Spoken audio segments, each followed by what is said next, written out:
मित्रांनो नमस्कार. आज जागतिक महिला दिन आहे. आपल्यापैकी अनेकांनी कुणी आपल्या जीवनातल्या ज्या महिला असतील त्यांना शुभेच्छा दिल्या असतील. काही जणांनी घरी आई असेल, पत्नी असतील, बहीण असेल, मुलगी असेल यांना शुभेच्छा दिल्या असतील. काही जणांनी फेसबुकला जागतिक महिला दिनाच्या शुभेच्छा देणारे मेसेज केले असतील. काही जणांनी व्हॉट्सॲपवरती आपल्या परिचित महिलांना मेसेज केले असतील. एक दिवस असतो की ज्या दिवशी आपण एकमेकांना किंवा आभार मानतो आपण पुढच्या व्यक्तीचे. खरं तर मला हे दिवस वगैरे फारसे आवडत नाही. अगदी वाढदिवस किंवा जन्मदिवससुद्धा आवडत नाही मला. त्याच्यात काही फार मोठं माझं कर्तृत्व आहे असं मी मानत नाही. एक बायोलॉजिकल प्रोसेस होती ज्याच्यातनं माझा जन्म झाला. तेवढंच काय ते त्या दिवशीचं माझ्या दृष्टीने तरी महत्त्व आहे. माझा आज वाढदिवस आहे म्हणजे फार काही आनंदाचा किंवा पराक्रमाचा दिवस आहे असं मी वैयक्तिक तरी मानत नाही. माझं कर्तृत्व किंवा माझे जे काही मी कृती करतो, माझं जे आचरण आहे ते मला जास्त महत्त्वाचं वाटतं वाढदिवसाच्या पेक्षा. आणि परत सांगतो की एक बायोलॉजिकल प्रोसेस असते की ज्या प्रोसेसमधनं त्या दिवशी माझा जन्म झाला. ह्याच्या पलीकडे त्या दिवसाचं खूप काही महत्त्व किंवा खूप काही कोडकौतुक मानणाऱ्यापैकी मी नाही आहे. जर मी वाढदिवसाचं आणि जन्मदिवसाचं जर काही फार काही कोडकौतुक मानत नाही तर इतर दिवसांचं मानण्याचं काही कारण नाही. महिला दिन, मदर्स डे, फादर्स डे, हे डे ते डे, हे बरेच असे डेज असतात की आता हे इंग्रजी पद्धत आहे. भारतीयांच्यामध्ये ही पद्धत कधीच नव्हती. एक प्रकारचं मार्केटिंग गिमिक आहे. हे एक व्यावसायिकरण ज्याला आपण म्हणतो ना. मग या निमित्ताने शुभेच्छा संदेश पाठवणं. पूर्वी आपण ग्रीटिंग कार्ड्स पाठवायचो, मला आठवत असेल. ग्रीटिंग कार्डचा एक व्यवसाय असायचा. आर्चीज वगैरे आपण पाठवायचो. हे व्यावसायिकांनी निर्माण केलेले हे दिवस असू शकतात असं मला वाटतं. अगदी याचं काही वेगळं महत्त्व पण असेल, पण प्रत्येक गोष्टीमागं व्यवसाय, व्यवहार हा एक घटक असतो की जो घटक या सगळ्या गोष्टींना प्रसिद्धी देतो किंवा वातावरण निर्मिती त्या गोष्टीबद्दलची करतो आणि आपणही मग त्याला फॉलो करतो असं मला वैयक्तिक वाटतं. त्याच्यामुळे हे सगळे डेज पूर्वी हे कुठं होते? पूर्वी हे दिवस तर नव्हतेच.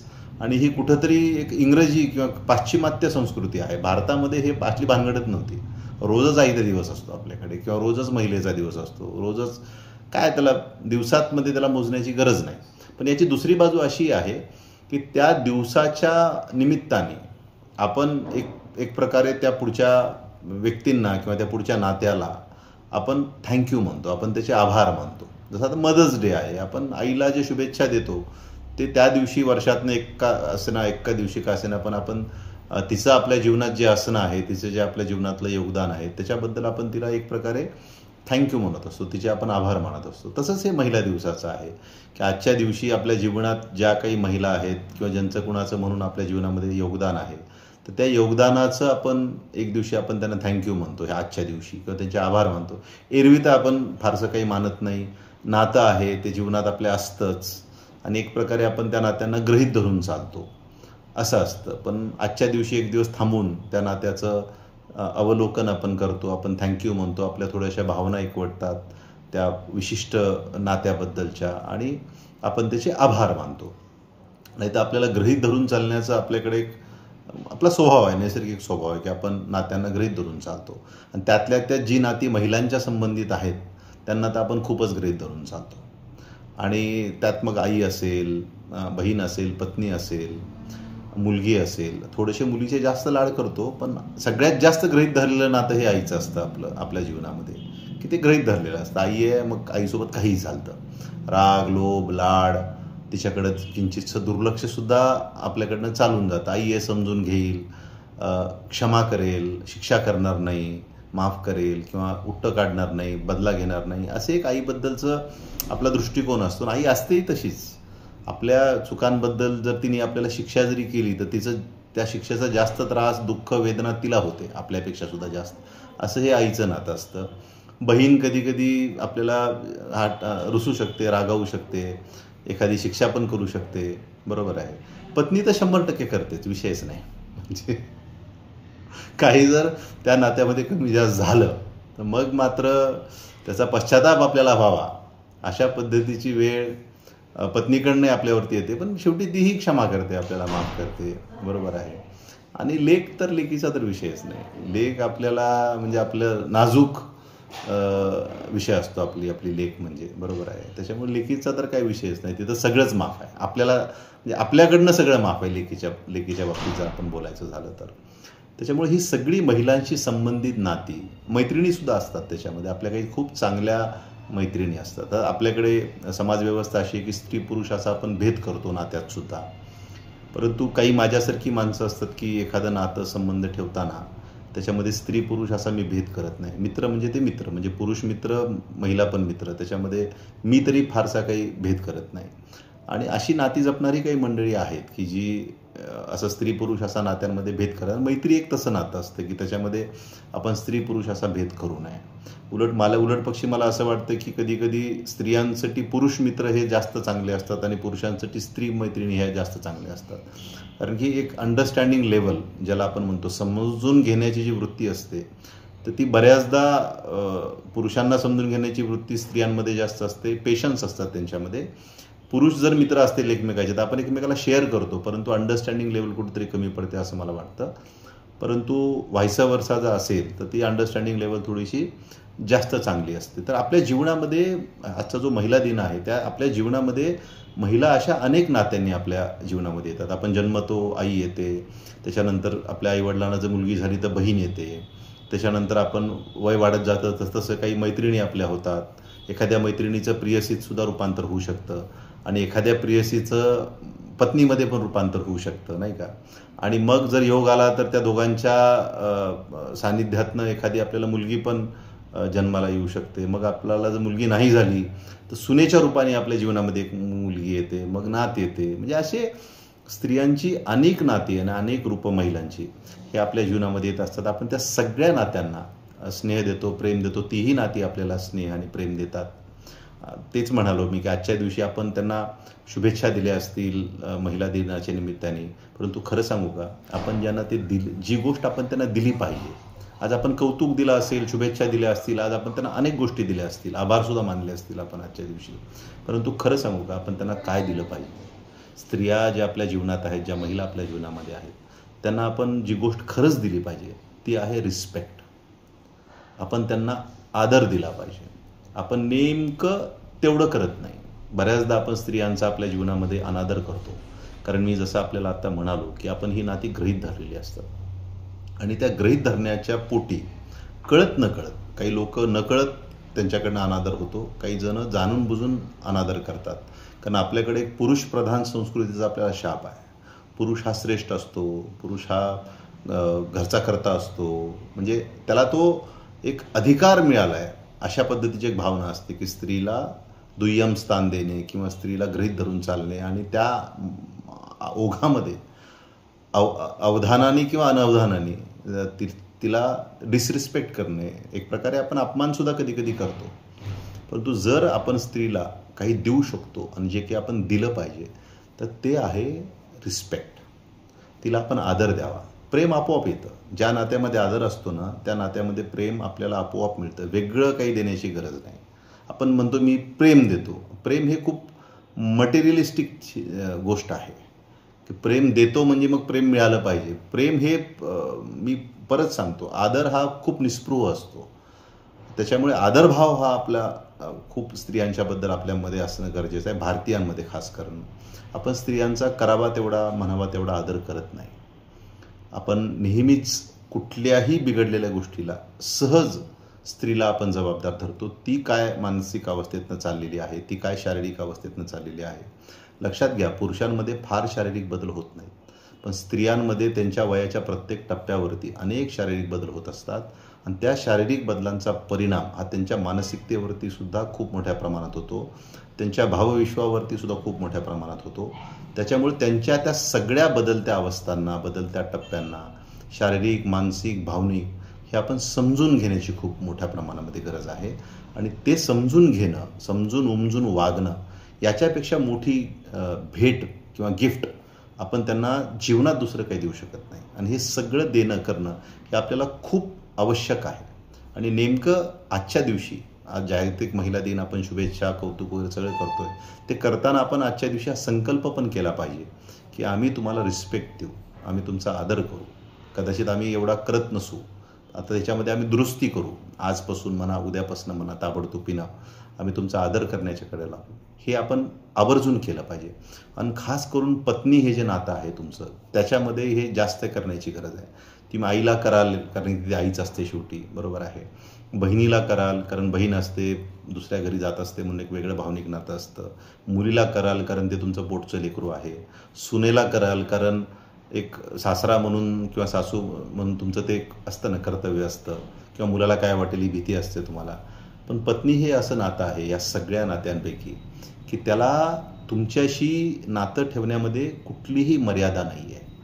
पत्नीचं आणि पतीचं एक नातं असं असतं की ते अमर्यादा असतं, त्याला कुठलीच मर्यादा नसते. आईच्या नात्याला तरी मर्यादा असते, बहिणीच्या नात्याला मर्यादा असते, मुलीच्या नात्याला तर मर्यादा असतेच, परंतु पत्नी हे एक नातं असं आहे की त्याला कसलीच मर्यादा नसते. आणि मर्यादा नसणाऱ्या नात्यांमध्ये मर्यादा पाळणं ही खरी कसरत आहे, ही खरी कला आहे. की ज्या नात्यामध्ये मर्यादाच नाही, अमर्याद जे नातं आहे, त्या नात्यामध्ये आपण मर्यादा पाळणे, तिचा आदर करणे, तिला रिस्पेक्ट करणे, तिला समजून घेणे हे खूप गरजेचं आहे. आणि सहसा भारतीय संस्कृतीमध्ये किंवा भारतीय समाजामध्ये नेमकं हेच केलं जात नाही. आणि कल्चरच आहे तसं, पिढ्यानपिढ्या ते संस्कार होत आलेले आहेत. मग महिला पण ठीक आहे, नवरा आहे असं म्हणतच असतो, असं करतच असतो. हे एकमेकीला कुजबुज करताना सुद्धा, अहो तुमचं काय घेऊन बसलात, आमच्याकडे असंच आहे वगैरे, हे त्यांचंही आपसात चर्चेमध्ये हे चालत असतं. आणि पुरुषांमध्ये तेच असतं की मोठेपणा, बैठकीत जर 4 मित्र बसले तर मी बायकोशी कसा वागलो, किंवा मी बायकोला आज काय म्हणालो, किंवा ती मला काय म्हणाली मग मी कसं म्हणालो, हे खूप मोठेपणाने आणि कौतुकाने दुर्दैवाने सांगितलं जातं. असं सांगितलं जाऊ नये, पण दुर्दैवाने आपल्याकडे ती करण्याची एक पद्धत आहे. त्याच्यामुळे या सगळ्या नात्यांमध्ये आवर्जून प्रयत्नपूर्वक जर कुणाला समजून घेण्याची गरज आहे तर ते नातं आपल्या पत्नीचं असतं. आपण खूपदा म्हणजे त्यांच्या सहज वागण्याला सुद्धा खूप गृहीत धरून चालतो. एक उदाहरण म्हणून सांगतो.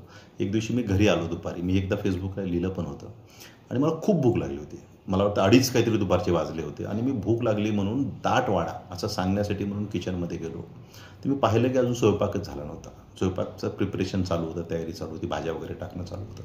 मला प्रचंड भूक लागली होती, आणि मग त्याच्यामुळे मला प्रचंड तेवढाच रागही आला की कमाल आहे, 2:30 वाजलेत, आत्तापर्यंत स्वयंपाक झाला नाही, मला भूक लागली वगैरे वगैरे. एक राग मनामध्ये एकवटतच होता माझ्या. मला इतक्यात लक्षात आलं की अरे, भूक आपल्याला लागली आहे, ह्यांना पण लागली असेल ना, ते पण माणसंच आहेत. स्त्री असली म्हणून काय झालं, ती पण माणूसच आहे. आपल्याला जशी भूक लागली तशी त्यांनाही लागली असेल, पण तरीही पोटात भूक लागलेली असताना सुद्धा त्या भाजी टाकतायत, भाजी करतायत. कुणासाठी? तर सगळे घरचे जेवावेत म्हणून, नाही का. मग त्या स्वतः कळ सोसून जर भाजी करत असतील आणि आपल्या सगळ्या घरच्यांच्यासाठी म्हणून तयारी करत असतील, तर आपल्याला थोड्या वेळ कळ न सोसायला काय झालं. भुकेची कळ आहे, सोसू थोड्या वेळ. ते झालं की ते आपल्याला बोलवतीलच. मग सगळं माझ्या एकदम लक्षात आलं, आणि मी सगळा तो राग गिळला, एकवटला. आलाच होता बरं का, मी खोटं बोलणार नाही. अजून कसं काय स्वयंपाक झाला नाही वगैरे वगैरे. आणि मी त्यांना एवढंच म्हणालो की मी वरती रूममध्ये जातो, स्वयंपाक झाला की मला फोन करा आणि सांगा, मग मी येतो. आणि वरती रूममध्ये मी निघून गेलो. त्या दिवशी मी ती जी कृती केली ना, एक सेकंद थांबून, एक क्षण थांबून, ती कृती खूप महत्त्वाची आहे. आणि अशा पद्धतीची कृती आपण पावलोपावली आपल्या घरच्या महिलांच्याबद्दल किंवा स्त्रियांच्याबद्दल केली पाहिजे. आई असेल, पत्नी असेल, सून असेल, उद्या आपली कुणी असेल, हे सगळं त्या करतच असतात. कधी कधी उशीर होतो, कधी कधी लवकर होतो. आपण त्यांना समजून घेणं खूप गरजेचं आहे, आणि समजून उमजून आपण स्वतः वागणं, स्वतःमध्ये दुरुस्ती करणं खूप गरजेचं आहे. आपल्या संस्कृतीमध्ये महिलांना समजून घेण्याची वृत्ती ही खूप त्या प्रमाणामध्ये कमी आहे, आणि ती वाढीला लागली पाहिजे असं मला वाटतं. महिलांच्या बाबतीत बोलताना महिला पुरुष समानता, महिला पुरुष बरोबरी, याच्या खूप गोष्टी होतात. परंतु मी खरं सांगू का, निसर्गाने आपल्याला असं निर्माण केलं की बरोबरी आणि समानतेच्या पेक्षा एकमेकाला पूरक असणं हे जास्त महत्त्वाचं आहे. आपण आपल्या वागण्यामध्ये, विचारांमध्ये, बोलण्यामध्ये एकमेकाला पूरकता दाखवणं हे जास्त गरजेचं आहे. माझ्या पत्नी नेहमी म्हणतात की स्त्रीनी स्त्रीसारखं वागावं, पुरुषाने पुरुषासारखं वागावं. स्त्रीनी पुरुषासारखं वागण्याची गरज नाही, पुरुषांनी सुद्धा स्त्रियांसारखं वागण्याची गरज नाही. ज्याचं त्यांना आपलं काम करावं असं ते मला नेहमी म्हणतात. त्या म्हणतात की जर आम्हाला स्त्री म्हणून ईश्वराने जन्माला घातलं असेल तर ते तसंच आम्ही त्याच्याशी न्याय केला पाहिजे, जर आम्हाला स्त्री म्हणून जन्माला घातलं असेल तर. आणि तुम्हा लोकांना जर पुरुष म्हणून जन्माला घातलं असेल तर तुम्ही सुद्धा पुरुषाच जन्माला घातल्याचा न्याय केला पाहिजे. हे त्यांचं म्हणण्याचा उद्देश आहे की आजकाल जे चाललंय ना की स्त्रीने म्हणजे असतं आपलं, तुम्हाला माहिती आहे सगळं मी काय म्हणतोय ते, त्यांना ते पटत नाही, त्यांना ते आवडत नाही. त्या म्हणतात तुम्ही तुमचं काम नीट करा, पुरुष म्हणून व्यवस्थित वागा, करा, बाकीच्या गोष्टी करा, आम्हाला आमचं काम व्यवस्थित करू द्या. हे खूप महत्त्वाचं आहे. सुलोचना कुलकर्णी काय काय त्याचं हिरोईनचं नाव आहे, तिचंसुद्धा एक इंटरव्ह्यू खूप छान आहे अर्थार्जनाच्या बाबतीमध्ये, की स्त्रियांनी कशा पद्धतीने घराकडे लक्ष दिलं पाहिजे आणि आपली जी कर्तव्य आहे. समाज असाच असला पाहिजे, हा एकमेकाला पूरक असला पाहिजे. स्त्री पुरुष हे सुद्धा एकमेकाला पूरक असले पाहिजे. ही समानता, बरोबरी, मग मी पुढं तू मागं, या संघर्षाची आवश्यकता नाही. तुम्ही जर एकमेकाला पूरक राहाल तर एकमेकाच्या सोबत प्रवास कराल, आपोआपच घडेल ते. तुम्हाला काहीही वेगळं करण्याची, भाषणं देण्याची, शहाणपणा शिकवण्याची, मोर्चे काढण्याची कसलीच तुम्हाला गरज पडणार नाही. तुम्ही जर एकमेकाला पूरक राहिल्यासारखे वागलात तर तुम्ही परिपूर्ण व्हाल. आणि जे नातं किंवा जे संबंध परिपूर्ण असतात ते सुखी, समाधानी आणि अनेक काळापर्यंत घट्ट टिकून राहतात आणि एक सुदृढ समाज त्याच्यामधनं आपल्याला घडण्याला मदत होते.